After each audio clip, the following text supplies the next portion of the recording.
Le grand entretien avec Ghislain Guyot, qui est directeur général de GD France. Bonjour Ghislain. Bonjour Michel. GD France, qu'est-ce que ça cache? Alors GD France, c'est une entreprise spécialisée dans la distribution de produits à mobilité 2 ou 4 euros, donc pour faire plus clair, des quads ou des SSV, ces espèces de buggy, ou des motos, 2 roues, des scooters, dans le futur très proche, des scooters électriques également. Donc on est spécialisé dans ce type de produits sur le marché français essentiellement. Quelle est l'histoire de la société? La société, c'est un groupe qui réunit GD France et une autre société qui s'appelle Goz Europe, sur laquelle nous avons un autre label qui s'appelle Goz, qui est notre propre marque de quad, que nous fabriquons en Asie du Sud-Est, enfin que nous assemblons en Asie du Sud-Est et que nous distribuons dans 15 pays, à travers différents importateurs, dont GD France. Pourquoi vous avez créé cette société? Alors je l'ai créée parce que dans le début des années 2000, enfin moi, personnellement, j'ai travaillé pour les grandes marques, les grands labels japonais, Yamaha pour ne pas les citer, ou Bombardier, etc. Et quand j'ai quitté mes différents postes, j'ai souhaité devenir entrepreneur. Et il y a une opportunité, une fenêtre qui s'était créée dans le début des années 2000, à savoir qu'il n'y avait pas de technologie disponible autre que celle développée par soit les Japonais, tantôt les Américains, tantôt les Européens. Et pour la première fois, une nouvelle technologie était disponible en Asie du Sud-Est, donc à Taïwan, en Corée ou en Chine. Et là, on pouvait avoir des accords avec eux, pouvoir leur acheter certaines technologies et pouvoir développer nos propres produits. Donc on a développé notre propre marque, Go. Vous avez d'abord vendu des marques asiatiques? Non, j'ai d'abord commencé par créer ma propre marque. Ouais. On a le setting des produits, le design, etc. était 100% dévoué au marché européen, non pas au marché nord-américain, qui n'est pas toujours tout à fait pareil. Et l'intention, c'était de le vendre en Europe dans un premier temps. Ce qu'on a fait, on a lancé la gamme de produits en 2005. Et l'objectif, c'était d'être l'alternative sur le marché, c'est-à-dire que soit vous aviez les grandes marques très connues, soit vous aviez cette petite marque qui venait de nulle part et qui aujourd'hui, maintenant, est distribuée. Cette marque, c'est GD France, c'est Goz? Non, cette marque, c'est Goz. C'est Goz, voilà. Et GD France, finalement, c'est une entreprise qui a un rôle totalement différent. Elle n'a exclusivement le rôle de distribuer au travers des distributeurs, des concessionnaires, les produits que nous avons. Donc, les produits Goz, mais aussi d'autres marques que nous avons. Alors Goz, c'est composé c'est des composants qui viennent d'Asie. D'Asie, du Sud-Est, essentiellement Chine, Taïwan, pour la plupart. Un peu de Japon aussi, quand même. Parce que Alors au début, vous voyez ça plus ou moins bien, tout ce qui venait de Chine, et aujourd'hui c'est fini. Le début était difficile. Les produits chinois étaient considérés comme de la chinoiserie, de la vraie chinoiserie. C'est-à-dire qu'effectivement, en Chine, vous avez tout. C'est un pays qui est assez extraordinaire. Vous avez des produits extraordinairement qualitatifs, comme les smartphones, comme les produits que nous distribuons aujourd'hui. Puis vous pouvez avoir le pire. Et la problématique, c'est que dans ces années-là, le client final avait comme référence en produit chinois le pire. Alors c'est compliqué pour nous pour démarrer. Donc vous avez remonté la pente. Donc on a travaillé ardument pour faire accepter ces produits. Aujourd'hui le numéro 1 dans ce domaine. On est le numéro 1 en France. Ouais. Donc notre objectif, c'est bien d'être numéro 1, mais il ne faut pas que ce soit par accident. Donc on est en train de prouver. Maintenant, on termine bientôt une deuxième année. Et nous sommes toujours largement premiers. Et on est très fiers de l'être parce que ça a pris du temps. Ouais. Qu'est-ce qui a fait la différence pour être premier? Il y a plusieurs ingrédients. Le premier, c'est qu'il y a une équation qu'il faut toujours respecter, c'est d'avoir le bon produit, avec la bonne offre, au travers le meilleur réseau. Donc c'est ce qu'on a pu mettre en place aujourd'hui, c'est ce qui fait qu'on est premier.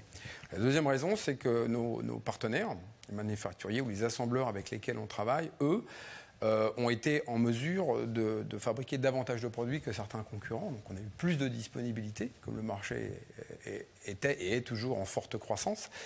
Et le dernier point, c'est qu'on n'était pas trop mauvais non plus dans le forecasting, dans la prévision de vente qu'on pouvait espérer sur le marché domestique. On a été pas trop mauvais a priori dans le prévisionnel qui fait qu'on a pu passer. Donc vous arrivez avec un produit qui est moins cher? Avec un produit qui n'est pas loin d'un produit premium, qu'on est vraiment très très très proche, et on est beaucoup moins cher. Ah oui. Vraiment beaucoup moins cher, 30% de moins, 30 fois 35% de moins. Ça fait Mais aujourd'hui, les difficultés dans le monde, c'est de s'approvisionner. Est-ce que vous connaissez ces difficultés? Alors ça, c'est une vraie question d'actualité pour le coup. On se rend compte que toutes les industries sont affectées par les problèmes de composants, les problèmes de matières premières qui s'envolent. Hein. L'acier, plus 360%. Ça, c'était il y a encore 15 jours, 3 semaines. On est peut-être à 400 aujourd'hui. Les semi-conducteurs, hein, donc tout ce qui touche les injections sur les véhicules thermiques, etc., sont affectés. Puis il n'y a pas que ça, parce que sinon ce ne serait pas drôle. Il y a aussi le prix des containers qui a été multiplié par 10. Et puis comme on a une consommation qui s'est pas mal envolée sur la période post-Covid, ben les ports n'étaient pas en mesure de faire face aux produits qui venaient d'Asie. Donc quand une rotation de bateau prenait 4 semaines, maintenant ça en prend 8. Donc vous payez 10 fois plus cher avec 2 fois moins de services et des produits que vous n'arrivez plus à fabriquer. Donc l'équation, elle se complique. Comment vous en sortez dans tout ça? On s'en sort, on fait un peu comme tout le monde, c'est-à-dire qu'on essaye d'anticiper du mieux qu'on peut. Je pense que les partenaires avec lesquels nous travaillons, c'était le bon choix, parce que ce sont des entreprises, des manufacturiers qui ont su peut-être un tout petit peu mieux anticiper que d'autres. C'est un bien gros mot, ça ne veut pas dire grand-chose, mais on a été capable de mieux livrer dans de très bonnes conditions par rapport à nos concurrents. Alors on va voir les chiffres de GD France avec Virginie Mas et on se retrouve juste après. GD France a été créé en 2004. Le pionnier de l'importation de 4 roues depuis l'Asie du Sud collabore aujourd'hui avec 350 distributeurs. D'ici fin 2022, la surface des locaux de l'entreprise française atteindra les 5000 m². GD France dispose de plus de 50 000 références de pièces disponibles et de plus de 500 références d'accessoires disponibles aussi. Le numéro 1 du marché du quad en France en 2021 prévoit de vendre environ 12 000 véhicules en 2022.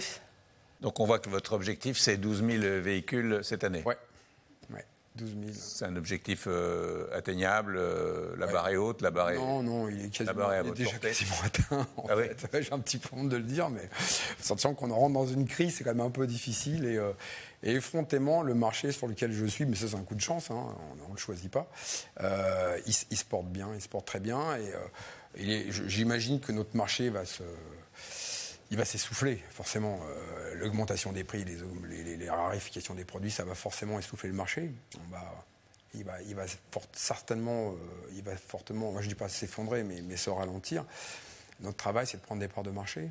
Comme on est encore petit en moto, alors en quad, on ne va pas pouvoir en prendre beaucoup plus, on est numéro 1. En quad, vous êtes numéro 1. Ça va être difficile. Plus, ça va être compliqué. En revanche, en moto, on était 30e l'année dernière, on est 16e aujourd'hui du marché. Et l'objectif sur les 2 prochaines années, c'est d'être 10e. 10e, c'est à peu près 7-8 mm d'utilisation juste en moto. Donc oui, là, on va commencer à faire partie des gros joueurs. Qui sont vos clients? Alors, ça dépend. En quad, j'ai des professionnels, exploitants agricoles, horticulture, etc. Donc là, ce sont des pros, des bases de location. On voit le quad plus dans le monde rural, hein. Essentiellement, professionnellement, oui. Après, loisir, non. Loisir, c'est vous et moi. Alors, le Moyen-Âge, j'ai quand même... peu de gens jeunes partent en week-end ou en balade en quad. Étonnamment, c'est plus... ça commence à 45, hein, donc c'est pas jeune. Et après, 70, 75, 80 et plus. On organise des raids, on a beaucoup d'octogénaires qui viennent avec... ils lâchent pas du tout l'affaire, c'est extraordinaire. C'est un produit très, très passionnel. Pour la moto, c'est différent. La moto, je suis sur une cible avec une des marques, sur des gens qui avaient arrêté de faire de la moto parce que jeunes papas, des enfants, les affaires, etc. Et qui reviennent quand ils arrivent...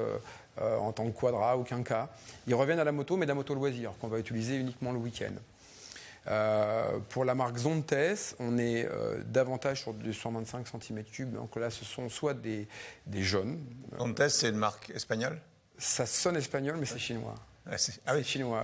C'est une marque étonnamment très très avancée technologiquement parlant. C'est-à-dire que moi, j'ai roulé en 125 gamin. Quand je faisais 120, 130 km avec un plein, j'étais content, parfois 150.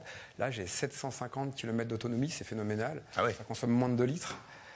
On est dans des moteurs hyper compressés, ça ne consomme rien. Et on est au maximum de la performance, c'est-à-dire qu'on est limité par la loi à 11 kW, soit 15 chevaux. Et les véhicules font 15 chevaux. Quels sont vos objectifs? Nos objectifs, c'est de se maintenir, premier sur le marché du quad. Ça, définitivement, on ne va pas lâcher cette place, on ne la lâchera pas.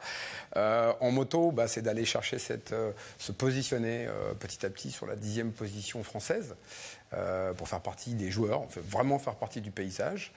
Et l'entreprise, le groupe, en revanche, on est spécialisé dans le 4 roues, dans le 2 roues, et c'est de continuer à se diversifier dans les produits à commutation, en mobilité, pro ou loisirs, notamment le motonautisme, bateau. Ouais. On est en train de travailler justement avec des manufacturiers chinois qui commencent à faire des produits de très très bonne qualité, très bonne aloi, avec la même stratégie, un positionnement entre 30, 35, parfois 40% moins cher.